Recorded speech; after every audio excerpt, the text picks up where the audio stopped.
हो गया। चलो देखो, तुम लोगों का जो है ये एक टाइप से मैराथन शुरू कर रहे हैं। कौन सा मैराथन स्टार्ट कर रहा है? इस मैराथन में क्या करेंगे, लगभग 15 दिन बचा हुआ है, ठीक है। 15 दिन के अंदर, 15 दिन के अंदर इसमें मैथ कंप्लीट हो जाएगा। जितना मैथ है वो कंप्लीट पढ़ाएंगे। अभी क्या किए हैं, मैथ का जो भाग है, जितना भी चैप्टर है, ठीक है, उस चैप्टर का जो भाग कर दिए हैं। मान लो कि 3 चैप्टर एक साथ ले रहे हैं, कभी 2 चैप्टर लेंगे और कभी 5-5 चैप्टर भी एक साथ लेके एक दिन में खत्म करेंगे, ठीक है। उसके बाद क्या करेंगे, एक दिन ऐसा आएगा, उस दिन हम पूरे मैथ का पढ़ा देंगे। जितना 15 चैप्टर है, 15 चैप्टर का हम करवाएंगे। उसमें सूत्र सहित उसका कॉन्सेप्ट बता देंगे, ठीक है। अभी भी हम कॉन्सेप्ट के साथ चलेंगे, ठीक है। अभी उसके बाद क्या करेंगे, साइंस का रहता है। साइंस का जितना भी है, जैसे फिजिक्स का है तो फिजिक्स में 2-2 चैप्टर करके एक साथ लेंगे, ठीक है। पहला 2 चैप्टर एक साथ ले लेंगे, तीसरा चैप्टर को अकेले एक दिन समझाएंगे, फिर चौथा और 5वां को एक साथ ले लेंगे और छठा अकेले हो जाएगा, ठीक है। तो इस हिसाब से फिजिक्स पूरा हो जाएगा। 3 दिन लगेगा फिजिक्स को पूरा होने में, और केमिस्ट्री को पूरा होने में वही 3 दिन केमिस्ट्री को पूरा होने में लगेगा, ठीक है। बायोलॉजी वाले सर जो बायोलॉजी करवा रहे हैं वो ठीक है। तो आज शुरू कर रहे हैं। देखो, मैथ में तुमको हम बोले हैं कि जो भी मैथ वाला है, अरे यार क्या है, कहीं मक्खी है क्या?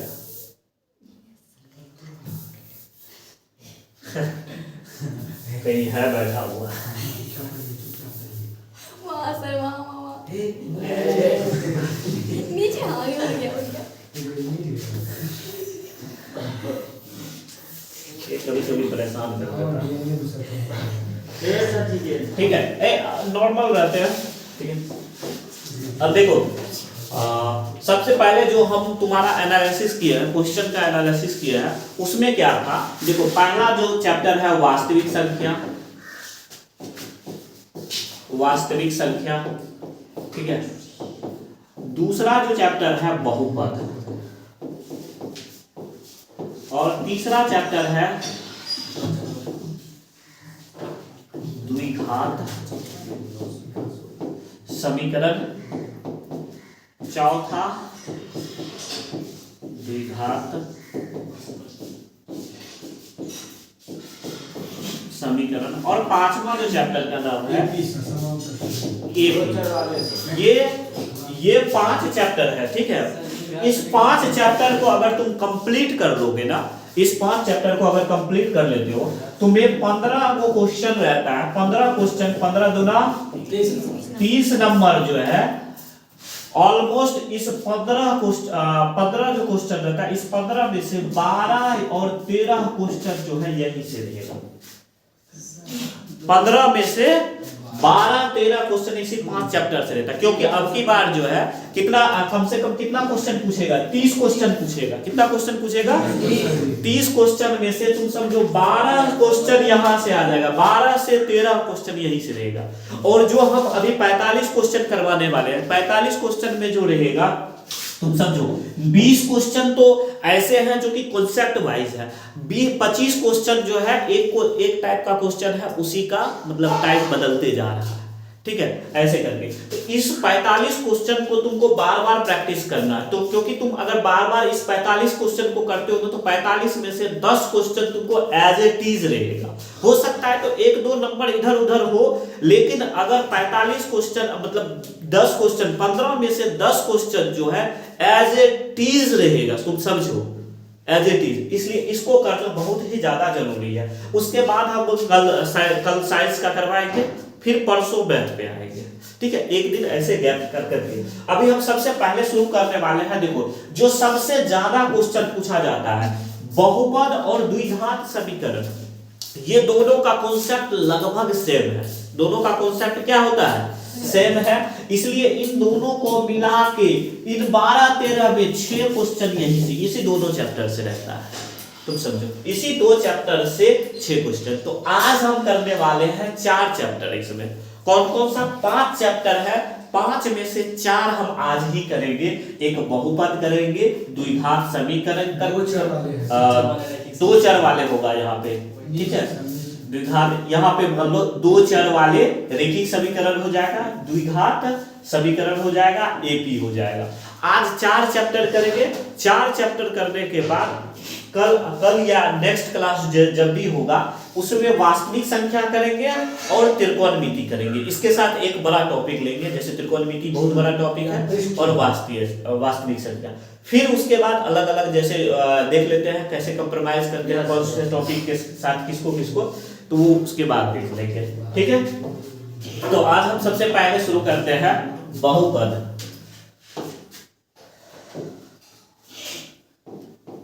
देखो बहुपद सबसे पहले 2-3 चीज होता है। बहुपद की पहचान रहता है। सबसे पहले क्या रहता है, बहुपद की पहचान रहता है कि बहुपद को पहचानना है, बहुपद को क्या करना है, पहचानना है। ये सबसे ज्यादा जरूरी हो जाता है।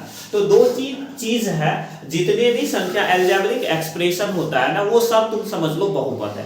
कभी एक क्वेश्चन पूछ दिया था, क्या बताइए 6 जो है ये 6 क्या बहुपद है? जो नंबर लिखते हैं, नंबर जो पूर्णांक संख्या लिखते हैं, पूर्णांक जिसको हम वास्तविक संख्या मान लो √3 या कुछ भी, तो ये मान लो कि ये क्या है, ये बहुपद है या नहीं, कभी पूछ देता है। तो ये तुमको नॉर्मली कोई भी नंबर लिखा हुआ तुम उसको बोल दो कि बहुपद है। तुम तो बोलोगे क्या कि सर इसमें x वाला मान तो है ही नहीं, इसमें x वाला मान है। x में क्या है, x के पावर यहाँ 0 है। x के पावर क्या है, 0। देखो 6 को क्या लिख सकते हो, 6 गुना 1 लिख सकते हो, 6 गुना 1। और 1 को हम ऐसे लिख सकते हैं x के पावर 0। तो पूछ देता है इसमें चर का घात कितना, तुम समझो अंदर से पूछेगा क्वेश्चन, तो इसमें पूछेगा चर का घात कितना है। घात कितना है यहाँ पे 0। तो ये नहीं देगा, ये तुमको लिख के देगा तब तो तुम बता दोगे कि 0 घात है। वो लिख देगा 6 में चर का घात कितना है, 6 में चर का घात कितना है, तो कितना होगा 6 में चर का घात 0 हो जाए। अब देखो पहचान, बहुपद की पहचान में 2-3 चीजें ध्यान में रखना। क्या, जैसे कि एक रहता है ax के पावर n, इसका हम व्यापक रूप लिखते हैं प्लस an माइनस 1 x के power n minus 1 plus an minus 2 x के power n minus 2 plus dot dot dot plus a0। इस टर्म में रहेगा जहां an minus 1 an minus 2 a0 ये क्या हो जाता है, वास्तविक संख्या होता है। क्या होता है, वास्तविक संख्या होता है। और इसमें n जो है n के पावर 1 ये क्या होता है, पूर्ण संख्या हो जाता है। क्या हो जाता है, अब देखो पूर्ण संख्या इसलिए हो गया कि देखो इसके x के पावर 0 भी तो हो गया, x के पावर क्या हो गया 0 हो गया, तो इसलिए ये पूर्ण संख्या हो जाता है। ये 2 चीज हो गया। ये इस रूप में जो भी रहेगा ना तो वो सब क्या कहलाएगा, बहुपद कहलाता है। तो देखो पहचानने का नियम, तुम x का तुम देख लो, x जो भी रहेगा तुम समझो, पहला कंडीशन क्या रहेगा x का पहला कंडीशन x के पावर में माइनस वाला नहीं होना चाहिए। x के पावर में क्या नहीं होना चाहिए, माइनस नहीं होना चाहिए। जैसे -1 -2 -3 ये नहीं होना चाहिए। पहला चीज हो गया। दूसरा चीज क्या होता है, x बट्टे में नहीं होना चाहिए। बट्टे में हो गया तो बहुपद नहीं है, बट्टे में हो गया तो ये तीसरा चीज तुम ध्यान रखना, जो x है ये रूट के अंदर नहीं होना चाहिए। x के अंदर क्या होना चाहिए, रूट के अंदर नहीं होना चाहिए। अरे कहाँ चल गया, आप तो पेज नंबर 10 पे पहुंच गए सर। हाँ उल्टा हो गया, एक 10 आ गया, एक पे जाइए फिर एक पेज नंबर 1 पे जाइए। हाँ एक, अच्छा वो आगे चल गया था। चलो ये देखो, ये हो गया, ये 3-4 कंडीशन है। क्या, पहला x के पावर में ऋणात्मक नहीं होना चाहिए, x के पावर में ऋणात्मक नहीं होना चाहिए। दूसरा क्या होता है कि x नीचे में नहीं होना चाहिए। चौथा कंडीशन क्या होता है, x रूट के अंदर में नहीं होना चाहिए। रूट के अंदर में होगा भी तो याद रखना इसका वर्गमूल पूरा का पूरा निकल जाना चाहिए। जैसे कि रूट के अंदर x के पावर 4 कर दिए तो इसका वर्गमूल क्या हो जाएगा, x² हो जाएगा, तब हो सकता है। ठीक है, लेकिन वर्गमूल पूरा का पूरा नहीं निकल रहा है तब नहीं होगा। ये चीज चौथा कंडीशन, 3 कंडीशन हो गया। चौथा कंडीशन क्या होगा, याद रखो, x के पावर में जो है वो भिन्न में नहीं होना चाहिए। भिन्न में मतलब कहने का 1/2, x के पावर 3/4 ऐसा नहीं होना चाहिए। ये 4 कंडीशन कहीं भी दिखे तुम समझ लो कि वो बहुपद नहीं है। ये 4 कंडीशन कहीं दिख जाए तो तुम क्या समझोगे, बहुपद नहीं होगा। अच्छा एक चीज बताओ, ये बहुपद की पहचान का नियम हो गया, बहुपद के पहचान का नियम हो गया। अब जैसे तुम लोग समझो, बहुत सारी चीजों का सबको भोज भात खाने में बहुत ज्यादा इंटरेस्ट रहता है ना। तो उसमें 2-3 चीजें क्या होता है कि जब किसी का शादी लगता है, जब किसी का शादी लगता है तो उसमें शादी में क्या करता है, जो लड़के वाला होता है या लड़की वाला होता है, लड़की का भी और लड़का का दोनों का एक उपेक्षा अलग रहता है। अलग रहने का मतलब क्या, जैसे अगर मान लो कि लड़का कहीं लड़की को देखने के लिए गया तो उसका क्या रहता है, सबसे पहला क्या रहता है कि लड़की सुंदर होनी चाहिए। क्या होता है, लड़की सुंदर होनी चाहिए। पहला कंडीशन देखो, कंडीशन को समझो। पहला कंडीशन क्या है, लड़की सुंदर होनी चाहिए। दूसरा कंडीशन क्या होता है कि लड़की लंबी होनी चाहिए। तीसरी कंडीशन क्या होता है, लड़की पढ़ी लिखी होनी चाहिए। लड़की क्या होना चाहिए, पढ़ी लिखी। चौथा कंडीशन तो होता है, नहीं भी होता है बहुत का, कोई दिक्कत नहीं है कि मतलब अगर जॉब में हो तो ठीक है, जॉब नहीं कर रहे हैं तब भी कोई बात नहीं। पांचवा कंडीशन क्या होता है, समझो इसको। पांचवा कंडीशन क्या होता है, इसका पांचवा कंडीशन कि रुपया कितना मिल रहा है, दहेज प्रथा। कहने के लिए होता है कि दहेज कोई नहीं लेता है लेकिन ले रहा है, ठीक है। वो सब कंडीशन नहीं होता है, खाना वाना कंडीशन नहीं रहता है, उसको किसी को पता नहीं रहता है। अब देखो लड़का में, अब लड़की पक्ष वाले जो देखो, उधर शांत करो। अब देखो लड़का वाला पक्ष में समझो, इधर लड़की वाला क्या देखता है, लड़का कैसा नो हो, सबसे पहला प्रायोरिटी रहता है जॉब होना चाहिए।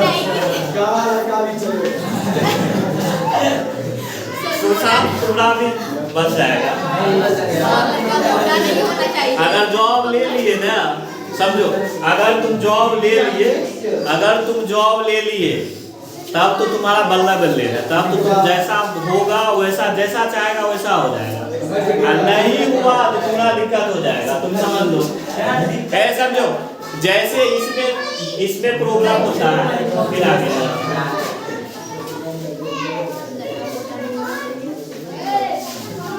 इधर देख लो, इधर देखो।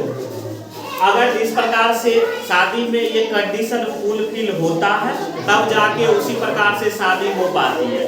ठीक उसी प्रकार से यहाँ जो होता है, अगर बहुपद वाले एरिया में, बहुपद में तुम समझो, बहुपद तभी हो पाएगा जब वो ये 4 कंडीशन को फुलफिल करेगा।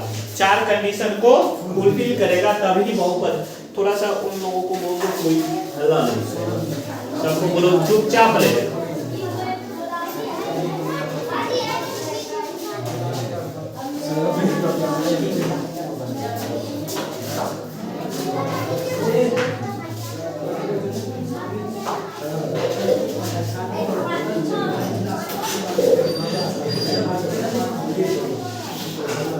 देखो बहुपद के लिए 4 कंडीशन कौन कौन से हैं। बहुपद के लिए 4 कंडीशन। पहला कंडीशन क्या है, x के पावर ऋणात्मक नहीं होना चाहिए, ये होगा तो बहुपद नहीं होगा। दूसरा क्या है, x रूट के अंदर नहीं होना चाहिए। तीसरा कंडीशन क्या है, x बटे में नहीं होना चाहिए। चौथा कंडीशन क्या है, x के पावर में कोई भिन्न नहीं होना चाहिए, कोई भिन्न नहीं होना चाहिए। कि जैसे हो गया x के पावर में 2/3, x के पावर में 4/5, इस प्रकार से नहीं होना चाहिए। अगर इस प्रकार से कोई भिन्न में हो रहा है तो वो बहुपद नहीं होगा, बहुपद। अब देखो बहुपद में भी क्या पूछा जाता है, बहुपद को 2 आधार पे बांटा गया, एक घात के आधार पे, एक पद के आधार पे। पद वाला बहुपद तुम लोगों को नहीं पूछा जाता है, घात वाला पूछा जाता है। कौन सा पूछा जाता है, घात वाला पूछा जाता है। तो तुम ऐसे समझो, तुमको जो अगर बहुपद में 2 घात हो, 2 घात हो, पावर कितना हो, 2 घात हो, तो वो द्विघातीय कहलाता है। अगर तीन घात हो तो क्या कहलाएगा? द्विघातीय कहलाएगा। तो देखो जो एग्जाम में ज्यादातर क्वेश्चन आते हैं वो द्विघातीय बहुपद से आते हैं, और एक त्रिघातीय बहुपद से कभी कतार क्वेश्चन देखने को मिला है, उसको भी हम डील कर लेते हैं। लेकिन ज्यादातर जो क्वेश्चन आते हैं 98% जो क्वेश्चन आएगा वो द्विघातीय पे आएगा। तो इसलिए दो चीज इसका रटा होना चाहिए, क्या? कि द्विघातीय बहुपद का व्यापक रूप। द्विघातीय बहुपद का ये होता है ax² plus bx equal to plus c equal to c। तो ये बहुपद हो गया। अब देखो बहुपद में क्या होता है, एक चीज याद रखो, बहुपद का घात जितना होता है इसी का शून्यक उतना ही होगा। शून्यक, अब देखो शून्यक क्या होता है, बहुपद का शून्यक क्या होता है समझो। तुम तो अपना शादी किए, सुनो, तुम तो शादी किए अपना 100 कंडीशन लेके कि लड़की सुंदर होना चाहिए, उसके बाद लंबी होना चाहिए, सारा जो कंडीशन था तुम्हारा वो आई तुम्हारी शादी करके आने के बाद तुम्हारे जीवन में जो बैंक बैलेंस तुम जमा किए थे, या तुम्हारा मंथली, या तुम्हारा समझो इधर से जो तुम्हारा मंथली आ रहा है उसको हर महीना शून्य कर दे। हर महीना क्या कर दे? शून्य कर दे। उसको क्या हो गया? वो क्या हो गया? शून्यक हो गया। वो तुम्हारा अंक होता है, वो तुम्हारा अंक होता है, लेकिन वो तुमको शून्य कर दे तो शून्यक कहलाया। क्या कहलाया? शून्यक कहलाया। तो इधर सुनो, बहुपद में x का वैसा मान, बहुपद में x का वैसा मान जो बहुपद को शून्य के बराबर कर दे, जो बहुपद को दोनों पे लागू हो जाता है। देखो ये दोनों पे लागू हो जाता है। अच्छा हो गया, क्या हुआ इसमें? शादी ब्याह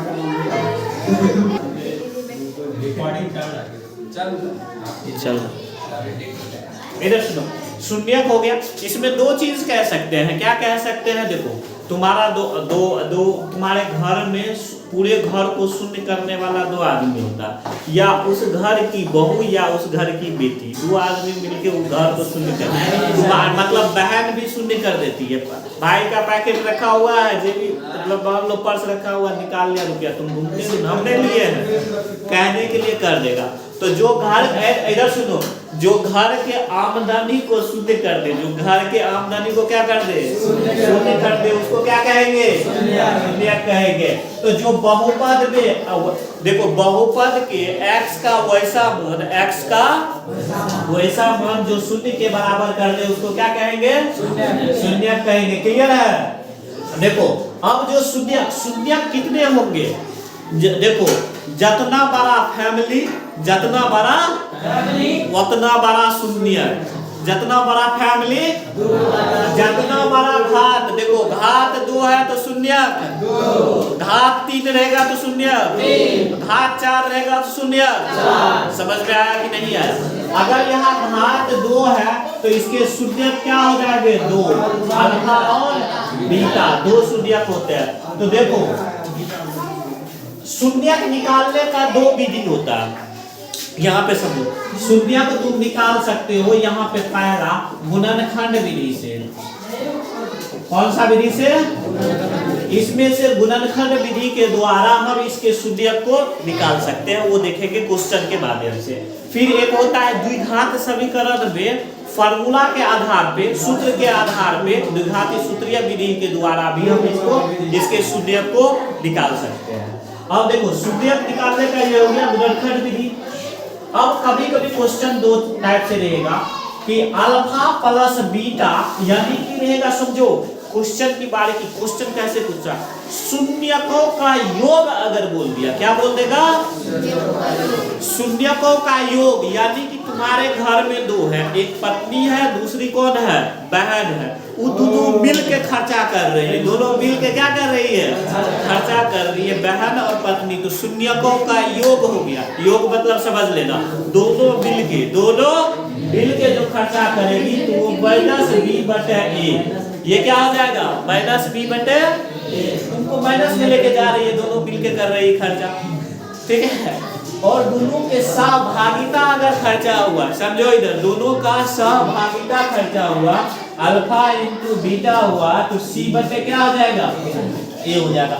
ये देखो टॉपिक का ये तो इम्पोर्टेंट है, ये दोनों इम्पोर्टेंट है। अल्फा प्लस बीटा बराबर minus B by alpha into beta बराबर सी बाय ए होता है। अब देखो इसी में एक चीज और हो जाता है, क्या समझो यहाँ पे, अल्फा प्लस बीटा बराबर माइनस बी बटे ए, अल्फा इंटू बीटा बराबर सी बटे ए हो गया।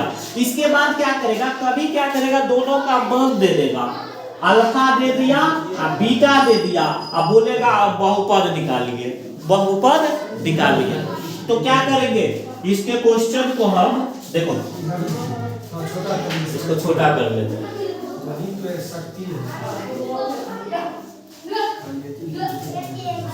देखो अब यहाँ अल्फा और बीटा दे दिया, अल्फा और बीटा दे दिया, यहाँ से हमको बहुपद निकालना है। तो बहुपद बराबर सूत्र क्या होता है, देखो x square minus alpha plus beta into plus alpha into beta. ये भी याद कर लेना, ये भी बहुत ज्यादा इम्पोर्टेंट है, ठीक है, ये पूछेगा, ये भी पूछता है, ठीक है। इसके बाद चल जाते हैं त्रिघातीय बहुपद। त्रिघातीय, ये द्विघातीय बहुपद था, त्रिघातीय मतलब तीन घात वाला होगा, त्रिघातीय मतलब क्या हो जाएगा, देखो A X square plus B, sorry त्रिघातीय में तीन घात होता है, त्रिघातीय में कितना हो जाएगा, A X cube plus B X square plus C X plus D, ये बराबर 0 हो जाएगा तो समीकरण हो जाएगा, ठीक है। ये त्रिघातीय बहुपद, इसमें तीन घात है, इसका मतलब शून्य कितने शून्य है, इसमें शून्य कितने हुए, तीन। तो इसमें अल्फा बीटा पहले से जानते हैं, अल्फा बीटा एगो गामा, अल्फा बीटा बड़ा हो गया, अल्फा बीटा, उस घर में दो बेटी पहले से थी, एक और आ गई, बेटी पत्नी बहन। अब इसमें तीनों आ गया, सही बोला, ठीक है, तीनों आ गया। अब देखो इधर सुनो, अब यहाँ पे तीनों मिल के खर्चा करेगा, तीनों मिल के खर्चा करेगा, alpha plus beta plus gamma, alpha plus beta plus, तीनों मिल के खर्चा करेगा, तैयो उतने करेगा, माइनस में तो ले जाना ही है, माइनस बी बाय, ये सब जो तीनों मिल के खर्चा कर रहा है तब भी कितना होगा, माइनस बी बाय ए हो जाएगा। पहले भी 2 को कर रहा था तैयो माइनस बी, 3 को कर रहा है तैयो माइनस बी आ रहा है।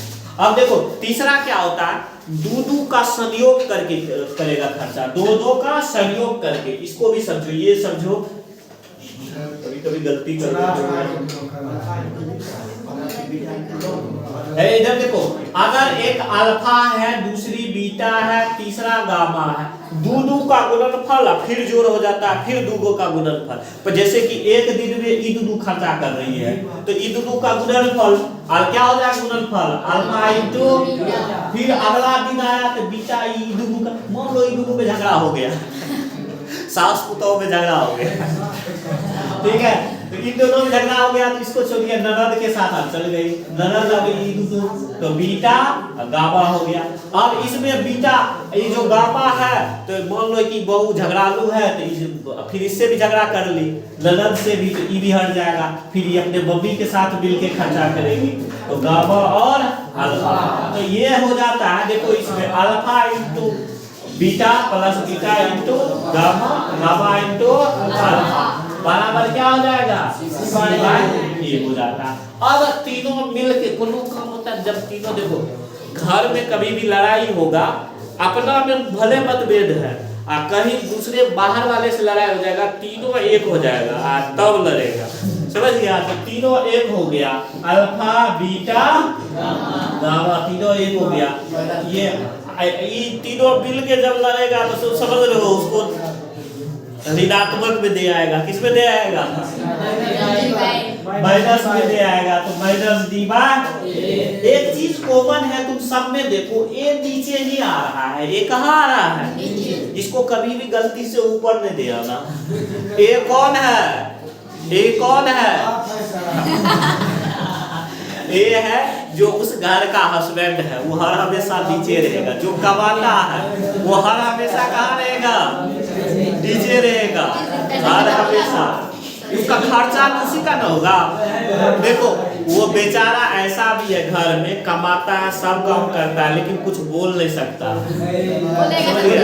ना बहन के सामने, इधर सुनो, ना बहन के सामने कुछ बोल सकता है, ना बीवी के सामने बोल सकता है, और ना अपने मम्मी के सामने जकरा तो बोलेगा वही डर देगा। समझ गया ने? ये तीनों याद रहेगा, तीनों याद रहेगा। क्लियर है ये चीज? आप देखो है, सुनो इधर,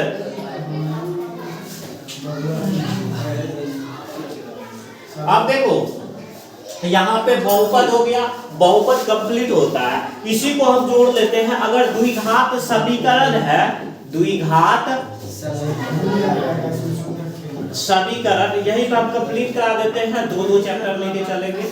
द्विघात समीकरण जो है, द्विघात समीकरण का सबसे पहले व्यापक रूप जो बहुपद होता है, जो बहुपद होता है, इस बहुपद को ही 0 के बराबर कर लेते हैं। इस बहुपद को अगर हम 0 के बराबर कर देते हैं तो क्या हो जाता है? द्विघात समीकरण हो जाता है। क्या हो जाएगा? द्विघात समीकरण हो जाएगा। ऐसे समझो। उसके बाद क्या, द्विघात समीकरण बनाने का 3 विधि होता है। कितनी विधि होता है? एक तो सबसे पहले रहता है गुणनखंड विधि। क्या रहता है? गुणनखंड विधि होता है। दूसरा होता है द्विघात सूत्री विधि, द्विघात, और तीसरा होता है पूर्ण वर्ग विधि। क्या होता है? पूर्ण वर्ग। अभी जो है हम यहाँ पे पढ़ाएंगे 2 को, एक पढ़ाएंगे गुणनखंड विधि, दूसरा पढ़ाएंगे द्विघात सूत्री विधि। तीसरा जो होता है, जब 5 नंबर वाला क्वेश्चन करवाने लगेंगे उस टाइम पे हम ये वाला, हाँ वो 5 नंबर पे पूछता है, वो थोड़ा सा लंबा है तो वो करवाएंगे। अब देखो इसके जो वहां पे शून्यक कहलाया, जो बहुपद में शून्यक कहलाता है, वही द्विघात समीकरण में मूल कहलाता है। वही क्या कहलाता है? मूल। जो द्विघात समीकरण में, एक चीज समझो, जो द्विघात बहुपद में शून्यक कहलाया, वही यहाँ क्या कहलाया? मूल कहलाया। इसके कितने मूल होंगे? 2 मूल होंगे। कितने मूल होंगे? 2 मूल होंगे। याद रखना, यहाँ पे मूल निकालने का एक सबसे पहला होता है कि बहुपद का नेचर, या सॉरी द्विघात समीकरण की प्रकृति, द्विघात समीकरण की प्रकृति डिसाइड कौन करता है? तो इसका विभक्तर करता है। क्या करता है? विवेचक बोल देते हैं उसको। क्या बोल देते हैं? विवेचक या विभक्तर बोल देते हैं। ये दोनों लाइन तुमको देखने को मिलेगा एग्जाम में। जैसे मान लो विवेचक हम लिखते हैं, विवेचक, इसको हम डी के द्वारा सूचित करते हैं। क्या किसके द्वारा सूचित करते हैं?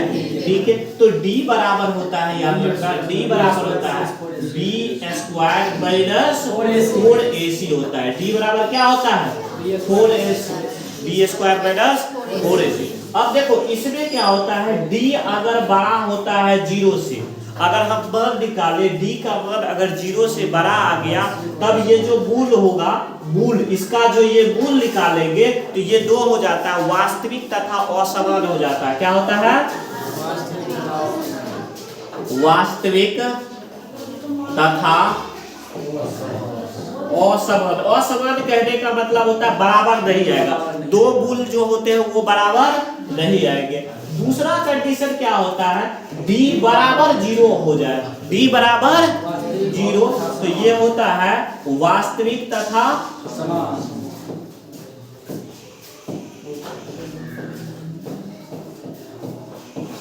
समान हो जाएगा। और d लेस देन अगर 0 हो जाता है, d लेस देन 0, तो वो मूल जो होता है काल्पनिक में चला जाता है, जिसको तुम नहीं निकाल सकते हो। काल्पनिक में चला जाता है, कल्पना कर सकते हैं। ठीक है, ये माइनस में चल रहा। ठीक है, ये क्लियर है। तो अब देखो इसका जो मूल का एक सूत्र होता है निकालने का, जो एक सूत्र होता है,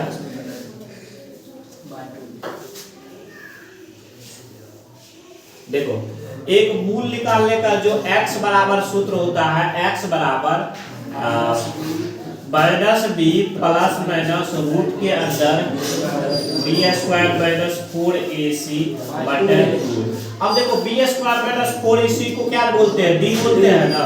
इसको ऐसे भी लिख सकते हो, रूट के अंदर d बाय 2a। ये ऐसे करोगे, इसमें एक बार प्लस लेंगे तो एक रूल निकलेगा, एक बार माइनस लेंगे तो दूसरा रूल निकलेगा, तो दो रूल निकल गया। अब चलते हैं हम इसी के आधार पे क्वेश्चन को देखते हैं, ठीक है। क्वेश्चन को जितना भी क्वेश्चन बहुपद वाला होगा देख लेते हैं। सबसे पहले देखो लिखा हुआ है, एक क्वेश्चन है द्विघात समीकरण शून्यक निकाले। तो ये दिया हुआ है z square minus 2z minus 8। तो इसका बोल रहा है शून्यक निकालने के लिए, क्या निकालने के लिए, शून्यक। तो तुम इसको गुणनखंड करने के लिए कर सकते हो, क्या कर सकते हो, गुणनखंड कर सकते हो। तो गुणनखंड करने में क्या होता है, कंडीशन तुम समझो। ये जो तीन भाग हो गया, इन तीनों भाग को तुम अलग अलग कर सकते हो। देखो इसमें सबसे पहला भाग ई दुनू को क्या होता है, दुनू जब गुणनखंड होने के कगार पे आता है तो ई दुनू गुना हो जाता है, ये दोनों क्या हो जाता है, गुना हो जाएगा। तो 8 गुना 1 क्या हो जाएगा, माइनस 1 गुना माइनस ये माइनस 8 हो गया। इसके बाद क्या होता है, ये z स्क्वायर है तो यहाँ क्या हो जाएगा, z स्क्वायर हो जाएगा। अब बीच वाला क्या होता है, बीच वाला भाग जो होता है इसको ऐसे दो भाग में अपने आप को विभाजित करता है, ये ऐसे अपने दो भागों में विभाजित करता है, जिसको कि गुना करने पे इतना हो जाता है, गुना करने पे इसके बराबर आ जाएगा, लेकिन जोड़ने घटाने पे इतना आएगा। तो दो भाग में इसको माइनस 2z को दो भाग में बांटोगे। अगर मान के चलो तुम सोचो 4 दूनी 8 होता है, 4 दूनी 8 होता है, 4 में से 2 घटाएंगे तो 2 आ जाएगा। क्योंकि यहाँ माइनस है, बड़का माइनस है तो ई वाला माइनस लेंगे, इसमें भी माइनस ले लेंगे। यहाँ z है तो यहाँ भी z ले लेंगे, ई प्लस ले लेंगे। तो देखो प्लस गुना माइनस माइनस, प्लस गुना माइनस, 4 दूनी 8, z गुना z स्क्वायर हो जाता है। क्लियर है ये चीज। तो इसका हम गुणनखंड करेंगे। अगर गुणनखंड किसी को प्रॉब्लम है तब हम क्या कर सकते हैं, तब भी देख लो। z स्क्वायर माइनस, इसको हम जैसे बता रहे हैं z प्लस 2z माइनस 8, ये कर लेंगे, ठीक है। अब देखो दोनों में कौन सा कॉमन है, z कॉमन है तो z ले लिए। यहाँ z माइनस, यहाँ क्या बच गया, 4 बच गया। यहाँ क्या हो गया, 2, z माइनस 4, देखो z minus 4, z minus 4, z minus 4 into z plus 2, ये आ गया। अब शून्य के लिए हम क्या बोले थे, इसको शून्य के बराबर कर दे। तो यहाँ लिखेंगे शून्य के लिए, शून्यक के लिए क्या होगा, ये बहुपद को शून्य के बराबर करेंगे, z minus 4 into z plus 2 बराबर 0। इसको शून्य के बराबर कर दिए। अब देखो बारी बारी से हम इसका मान निकालेंगे, क्या करेंगे, z माइनस 4 बराबर 0 और z प्लस 2 बराबर 0। अब हम यहाँ क्या करेंगे, z बराबर, ये माइनस इधर गया तो 4 और z बराबर माइनस 2। इसका मतलब z का 2 वो शून्य का आया, एक आया माइनस 2 और 4 आया। इसको आंसर में ऐसे लिख देना। देखो प्रॉपर जिस हिसाब से हम बनाए हैं ऐसे ही आपको हर नोट देख लो। यहाँ जो हम चिन्ह का प्रयोग किए हैं, यहाँ हम बराबर का प्रयोग किए हैं। जैसे ही हम समीकरण में आया है हम एरो का या का चिन्ह का प्रयोग करने लगे हैं। तो तुमको इसी हिसाब से चलना है, तब जाके तुम्हें 2 नंबर मिलेगा। ये जो तुम सोचते हो ना चिन्ह का प्रयोग नहीं भी करेंगे, यहो बराबर कर देंगे, यहो बराबर कर देंगे, तुमको नंबर यहाँ काट लेगा। ये समझ के कि तुम्हें नोटी मतलब ये जो सिंबल का यूज करना ही नहीं आता, उपयोग करना ही नहीं आता, तुम समझ ही नहीं रहे हो कहाँ किसका उपयोग करेंगे, तो तुम्हारा 2 नंबर का 1 नंबर थोड़ा काट लेगा, फालतू का चल गया तुम्हारा 1 नंबर। तो हर चीज पे ध्यान रखना है यहाँ पे, ठीक है। इसको हर चीज पे ध्यान रखना है। इसको बना के लिखते चलो अभी साथ का साथ। देखो दूसरा क्वेश्चन है, एक त्रिघात बहुपद जिसके शून्यक दिया हुआ है। क्या शून्यक दिया हुआ है, 3 - 1 और -2 दिया हुआ है। 3 माइनस 1 एवं माइनस 2, ये सूत्र दिया हुआ, कहने का मतलब अल्फा दिया हुआ है 3, बीटा दिया हुआ है -1, गामा दिया हुआ है -2। तो कह रहा है, क्या कह रहा है कि त्रिघातीय बहुपद ज्ञात करें, इससे हमको बहुपद निकालना है। तो त्रिघातीय बहुपद, एक चीज याद रखना, यहाँ लिखना बहुपद, यहाँ त्रिघातीय बहुपद बराबर फार्मूला क्या होता है, देखो तीनों, जैसे घात रहेगा x³ माइनस, यहाँ याद रखना x³ minus alpha plus beta plus gamma, पहला फार्मूला यही था, alpha plus beta plus gamma into x², क्योंकि x³ के बाद क्या जाएगा x²।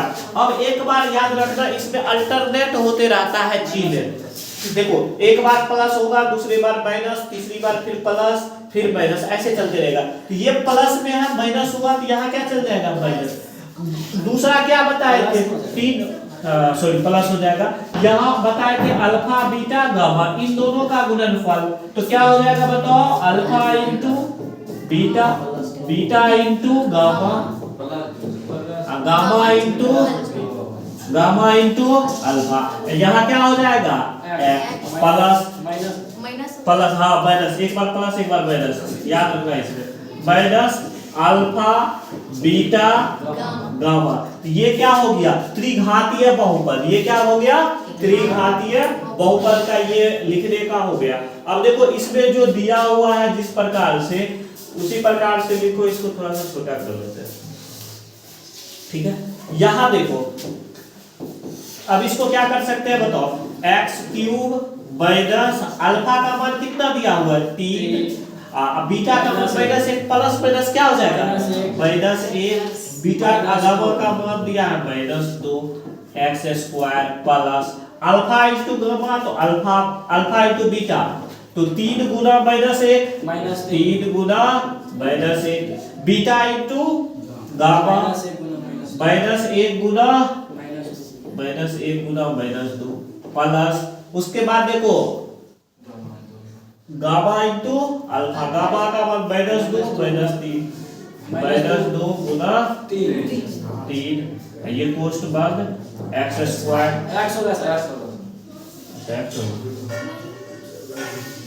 Minus alpha beta gamma, तो कितना दिया है 3 गुना -1 गुना -2, 3 गुना -1 गुना -2। देखो क्या हो जाएगा, x³ माइनस, ये देखो -3 x² प्लस, ये कितना होगा 3 गुना 1 -3 माइनस माइनस दो ना होगा, 2 गुना 1 2 प्लस माइनस -3 दूना x माइनस माइनस प्लस गुना माइनस 3 दूनी 6।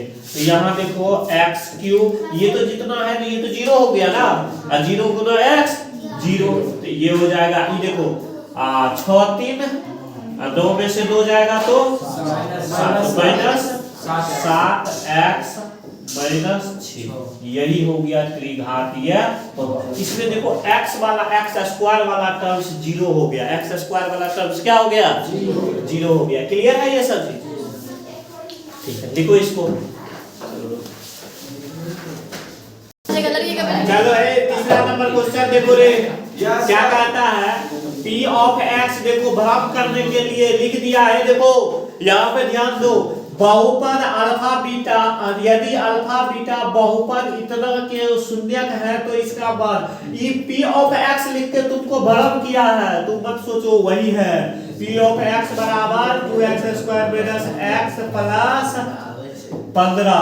अब किसका मान कहता है निकालने के लिए रे, मान कहता है 1/अल्फा प्लस 1/बीटा बराबर, कंसंट्रेशन यहाँ पे दो, कहा दे रहा है क्या बात का, इन दोनों का एलसीएम लेंगे तो अल्फा इंटू ये यहाँ जाएगा बीटा, ये यहाँ जाएगा अल्फा। इसको सीधा करने के लिए कर सकते हैं alpha plus beta into alpha into beta. अब देखो यहाँ से हम मान निकाल लेते हैं, अल्फा इंटू बीटा बराबर क्या होगा माइनस, अच्छा यही डायरेक्ट हम इक्वेशन में ही करें, इक्वेशन में अल्फा प्लस बीटा बराबर होता है